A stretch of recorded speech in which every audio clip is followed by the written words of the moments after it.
10 years of God's faithfulness, His mercy, and His unbelievable grace for the least deserving person, and the least deserving of God's forgiveness and mercy in every way. I spent today and the last couple of weeks reflecting on 10 years. What does it mean to be saved for 10 years? How do you not get into a rhythm of now it's becoming 11 and it's just this by the way type of thing? And today I spent a lot of time figuring out, where has God brought me from? Where is God taking me to?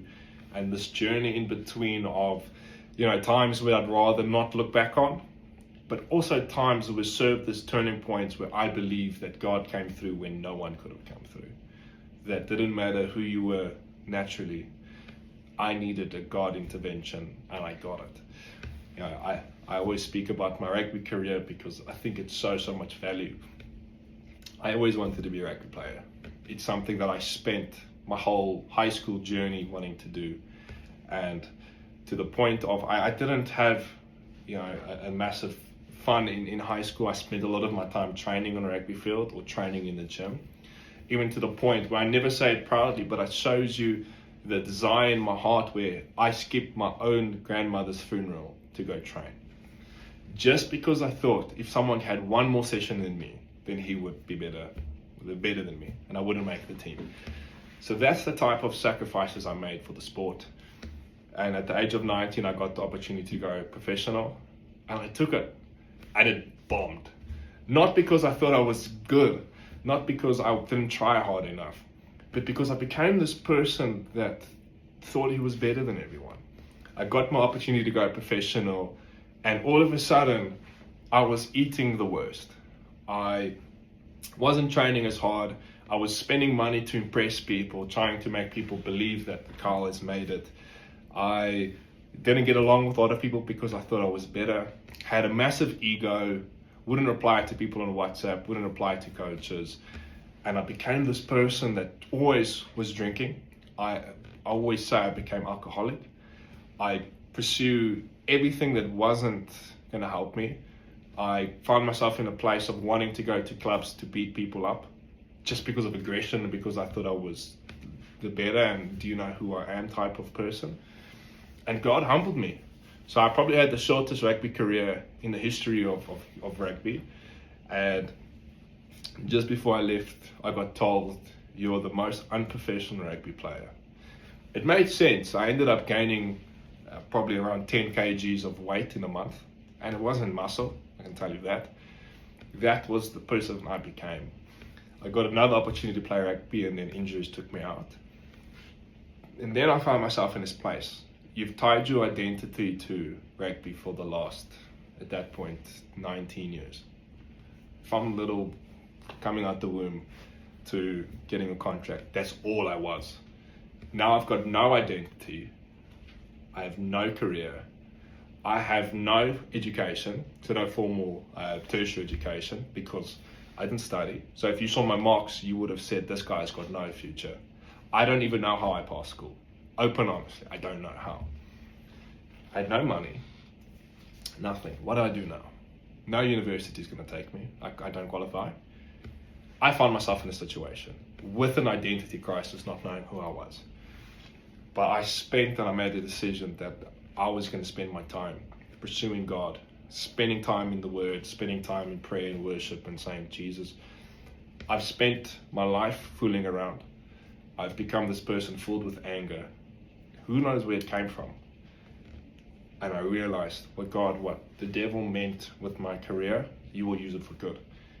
And I ended up starting this business that I still run today. And I've seen God's faithfulness and mercy in it. I've seen God's hand operate in a position where it should not have happened. I've had clients pay for me to fly down to Cape Town to present them. It's God's faithfulness. It's God's mercy. The people I've met, the people I work with, everything's all God. I work very hard, yes. I've got a lot of knowledge, yes.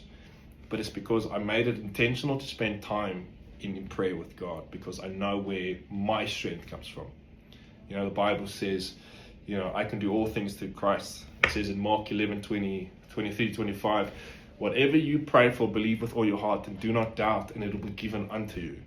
Use that first. Then I would say, God, you speak about in Luke chapter, I think it's 5, 1 to 11, where it speaks about Jesus on your boat.